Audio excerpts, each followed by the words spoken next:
It's Friday, Feedback Friday, the feedbackiest day of the week. God, it's Feedback Friday, and I'm checking to see if there's anything confidential on my desk. There is not, just my chart of logical fallacies.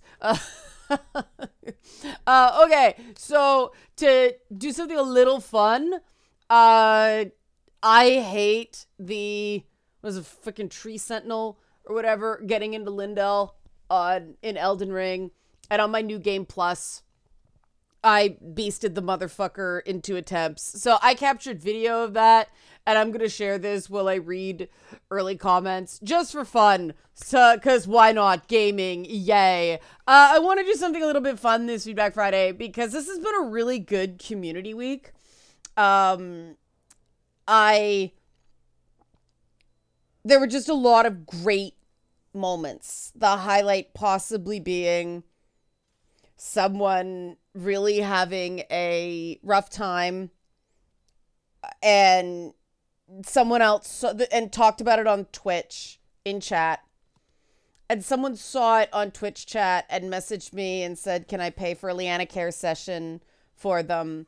And they said yes. And so, and I happen to have a light week this week. I have this thing right now where every second week is super intense, and then the alternate week I have some openings, so it just happened to work out that I could get them in right away, and it was really great.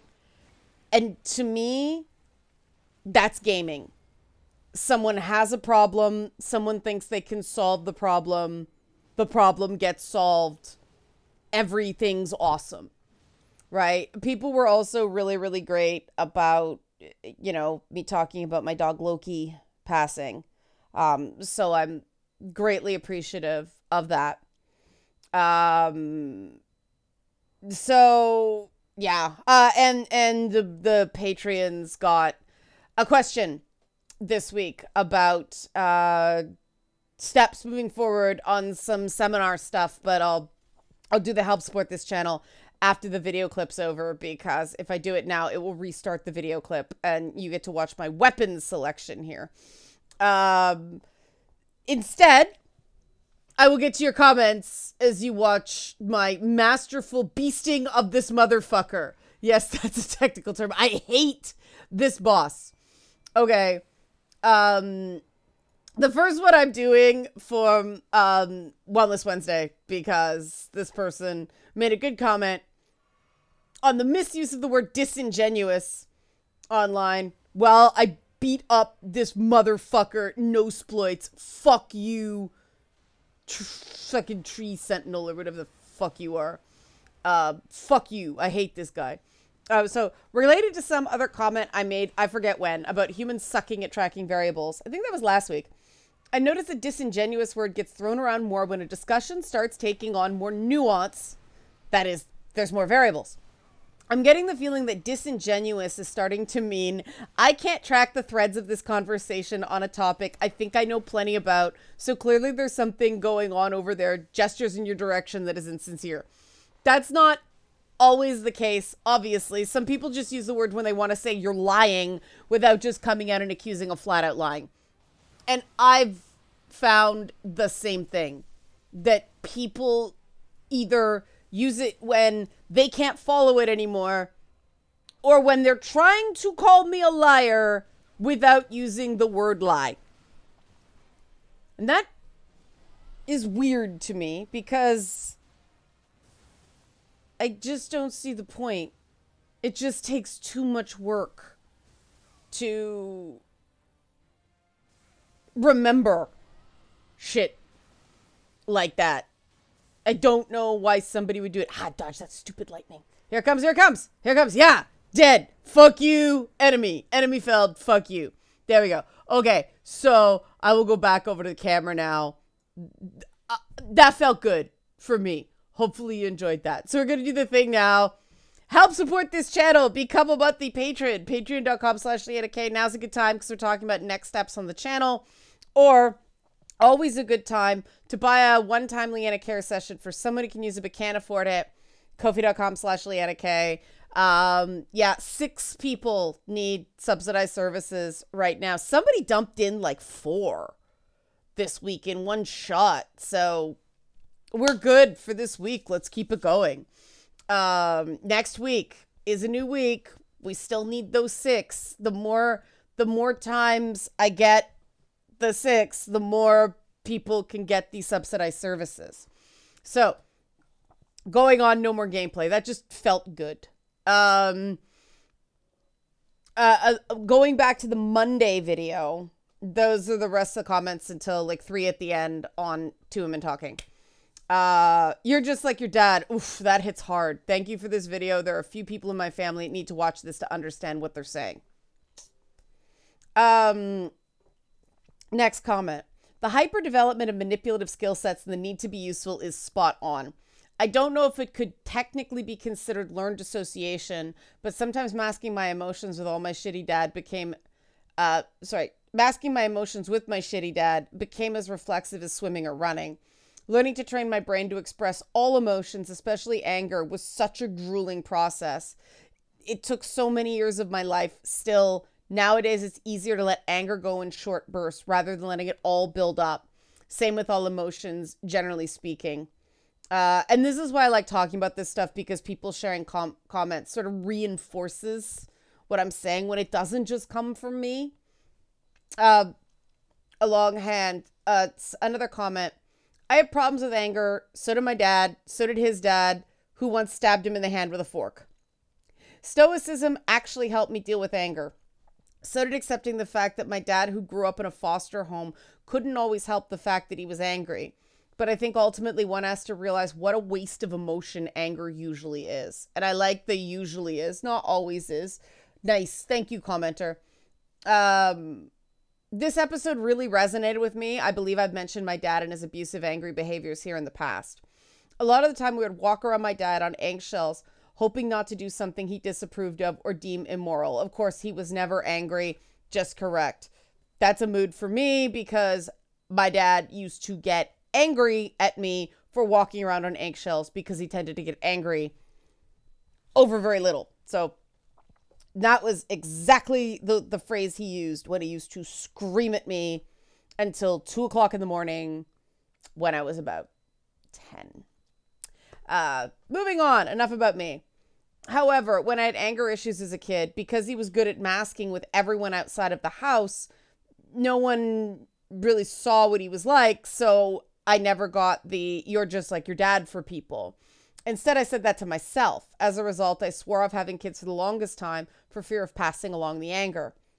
Ultimately, it left me with the instinct to just suppress my feelings and shut down when I get annoyed with someone out of something, rather than address it so it can be resolved. This behavior, in part, has now cost me my marriage. I guess that's the way life goes. And that's a hard way to learn that you need to address things so they can be resolved.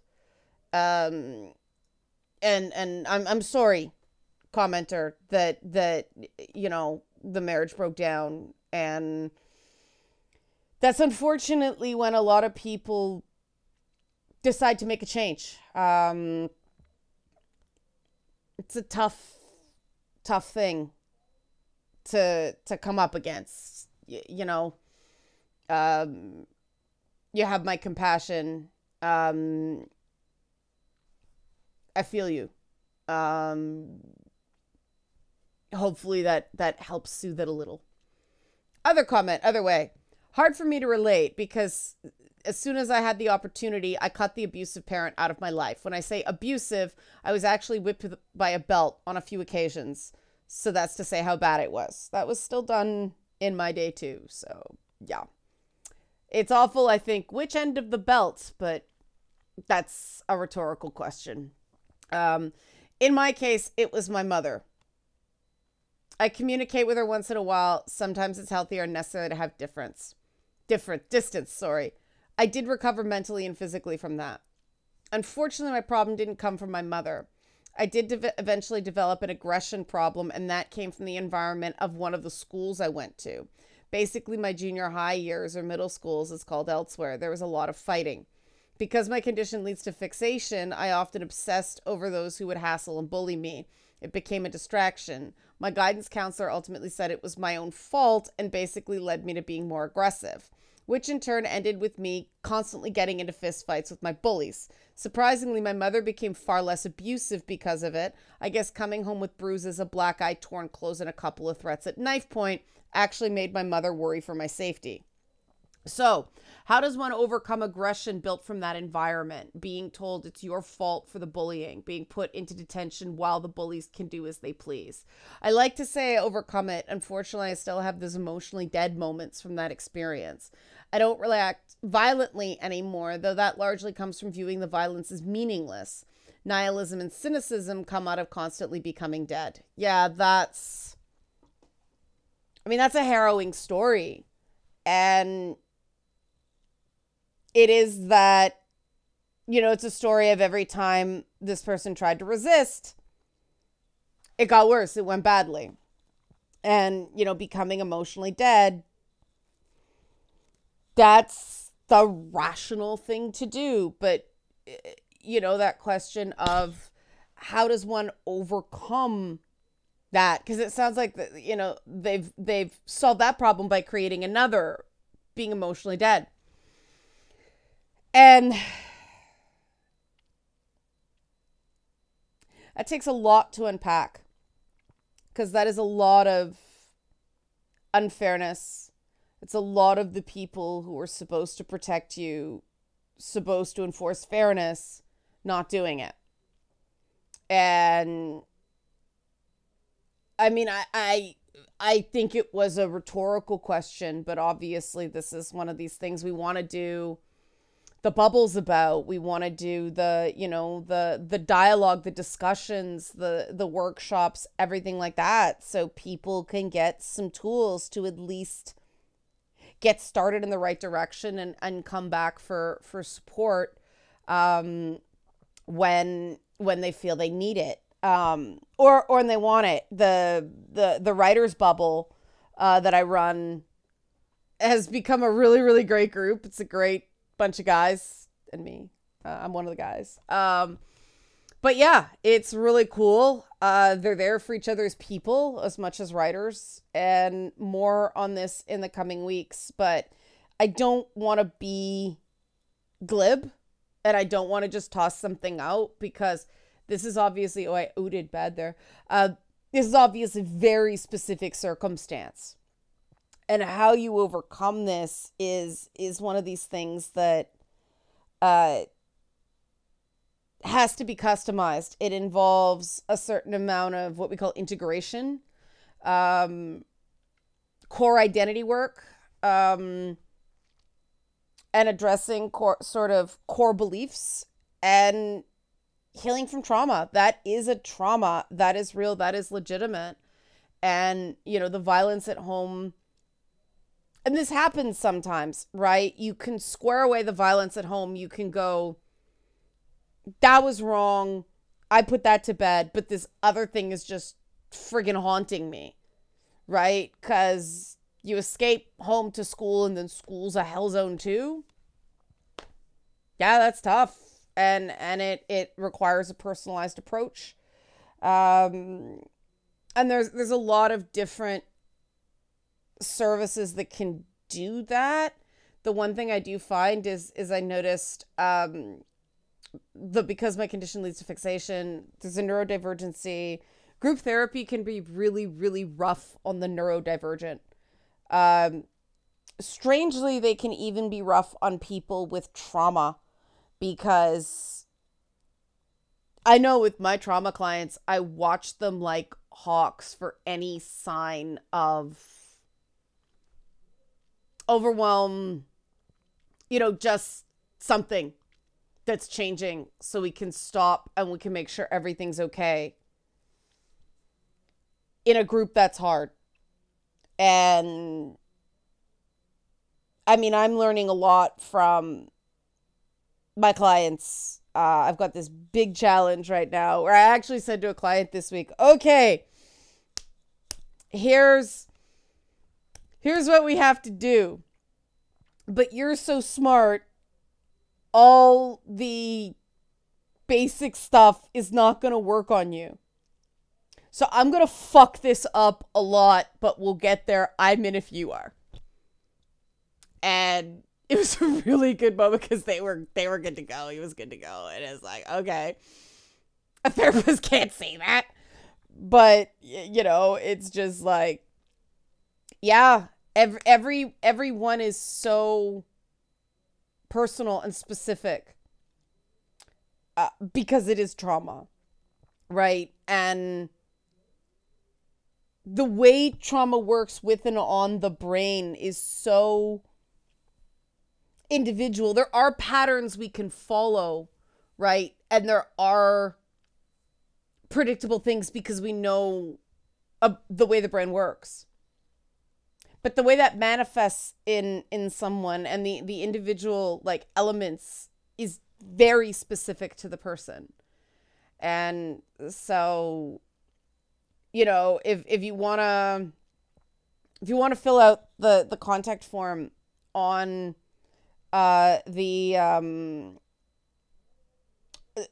the description box, the Leanna Cares contact form for more specific information. If it was just a rhetorical question, awesome. But when people ask a question, you know, I answer. I don't want to assume, so somebody doesn't feel dismissed. But if you want to fill out that form and, you know, even do some email exchanges, I don't want to be glib about that. I joke around and I do sort of performative let's go on this channel a lot. But when somebody shares something like that, I'm not going to be an asshole about it, right? Next topic. Next person. Man, this topic really hits so close to home. I guess in a sense I was lucky that I didn't go for mind reading as my coping mechanism. But what I ended up doing, which is what could these days be summed up as malicious compliance, isn't exactly healthy either. This has made me very vengeful as an adult and a bit too good at keeping receipts. It's also the one emotion that gets me feeling the most drained after simply feeling it, which in turn has made me better at dealing with anger just to avoid the fatigue, which I guess is a blessing in disguise in its own way. Now, for people who don't know, malicious compliance is basically honoring the letter of the law, not necessarily the intent of the person giving the instruction, knowing it's going to go to shit. And sometimes malicious compliance is the right call, but it can become an unhealthy coping mechanism. But it's just, it is in its own way a way of setting a boundary in your own head when you can't set boundaries with an abusive person who has power over you, right? The problem in this case is it led to, a habit of vengeance. And again, a bit too good at keeping receipts, which, that can just be smart to cover your ass.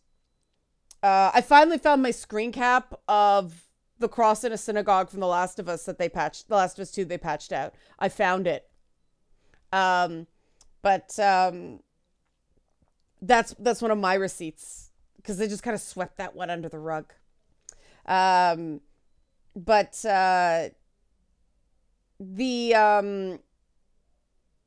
vengeance, the thing about vengeance is it can consume you and it can make you do things that later on don't feel so good. Two wrongs don't make a right is a cliche. And you know what? Sometimes getting the son of a bitch back does feel like you got a bit of your dignity back. It feels like you sort of stood up for yourself. But when it becomes a habit, it can kick in at too low a threshold. And you can end up retaliating when something was actually innocent. And that becomes a problem.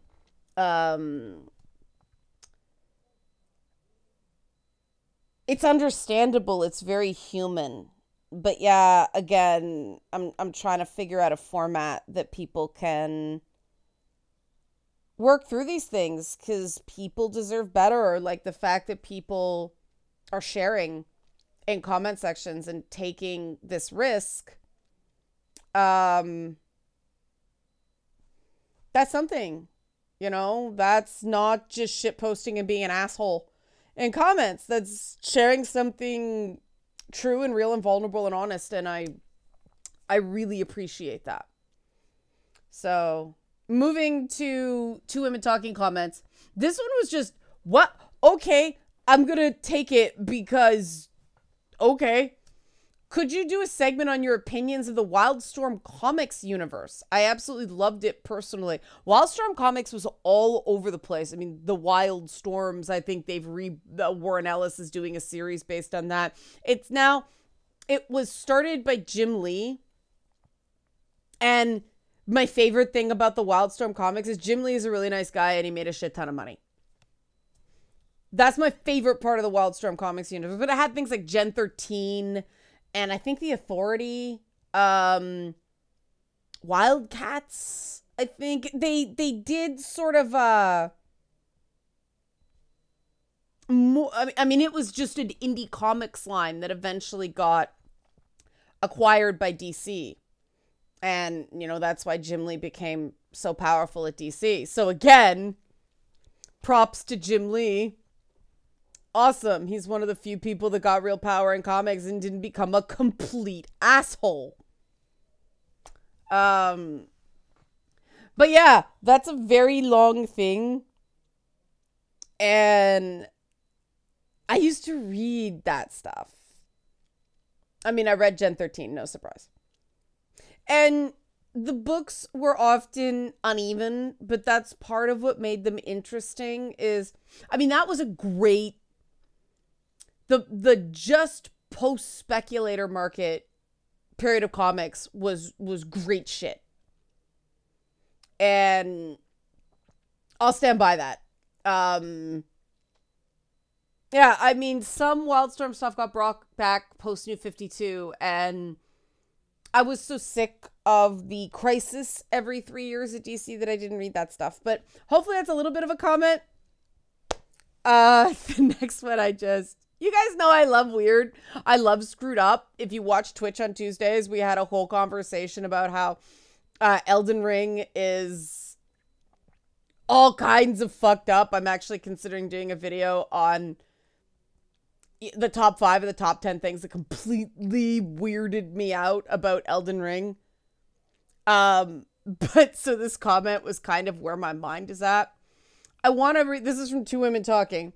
I want to read a paranormal romance novel about love between a kraken who is featured in multiple hentai, and a cyborg ninja pirate queen. The two of them bond while fighting an army of zombies with a ton of gratuitous sex scenes. And I'm really surprised that hasn't been written. If it has been written and you are aware of it, please leave a comment. And then the final comment, because, this picks up on the thing I said at the end of the Two Women Talking. There will be more talking about Warhammer in part 2. It just seemed like a good place to cut because we were right around the hour. But Sog and Leanna talking about Warhammer. Happy fanboy noise. The reason I like Warhammer 40k is because I find it hopeful in a strange nihilistic way. Since a lot of stories in 40k are about men and women who are up against existential threat incarnate that will kill you, everyone you love, and render all you know to dust. But instead of giving in to despair, the characters choose to fight. When the protagonists fight, they can hit that existential threat, dark god, or whatever horror so hard that forces them to notice, thus making the characters the most important thing in the universe. For analogy, think of an ant biting you. Yeah, the ant is small, but it hurts to get bit.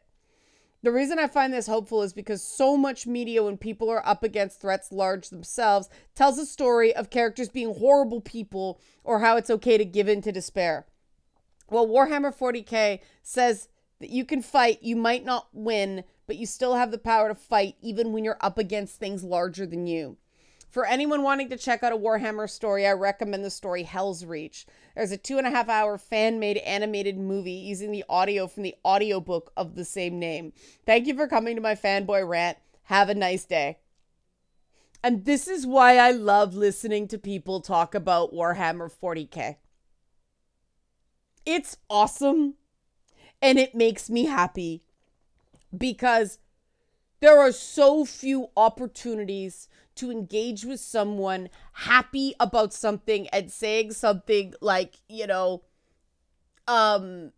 it's not people, you know, being assholes or giving into despair. Right?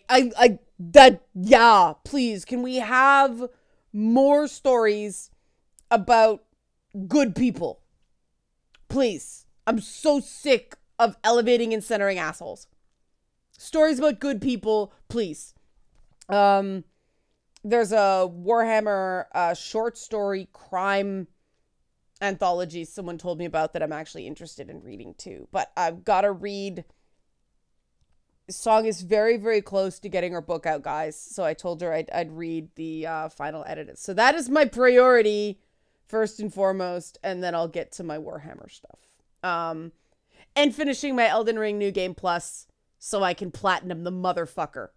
Because I'm not going to talk about Elden Ring in a video until I platinum that motherfucker and show the fucking platinum trophy so no one can say, I don't know what I'm talking about. I'm just bad at the game, because I know someone will. Because even tweeting about Elden Ring gets somebody pissy at me. And it's another thing that people don't understand. I make jokes about the stuff I love. I legitimately enjoy the Marvel Cinematic Universe even now. I can see the problems with it. Ask Eileen. And I make a lot of jokes about it. And there are a lot of jokes to make about Elden Ring because it is so horrible. Like, the world is so demolished and awful and diseased and gross and wrong that my jokes kicked in. And I think some people will enjoy the jokes. But I know it's just going to draw so much unnecessary hate. So I'm actually getting the goddamn platinum trophy so I can go, fuck you, I'm good at this game. And I did it all single player. I did not use... Somebody told me they felt like summons were cheating. No, summons is a tactic. But I did no multiplayer. I did no companion stuff. It was all a single player run. I beat that motherfucker. And I have one ending to get before I can platinum trophy it. So I'm going to do that. So nobody can tell me I'm just bad at the game and don't understand it. Because I actually do think it's a game that's intended to be played through multiple times so you pick up more on the story. I do also think that when a game sells 20 million copies, I can't in good conscience give it the passes. Give From Software the passes going forward that I did when it was basically a AA studio on steroids. When you sell 20 million copies of a game and you're doing DLC, you have enough money to put in, say, a quest tracker. Garbage! Yeah, that's when they start screaming.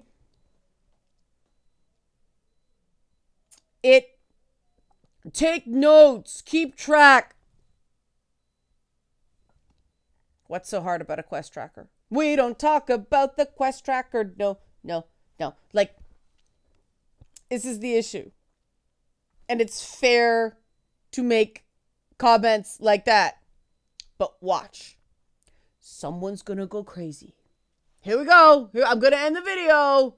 So the hate can start. Oh, what do you know? What do you know? Oh, girl, you just don't understand. You just suck at games. Get good. Platinum trophy incoming, motherfuckers.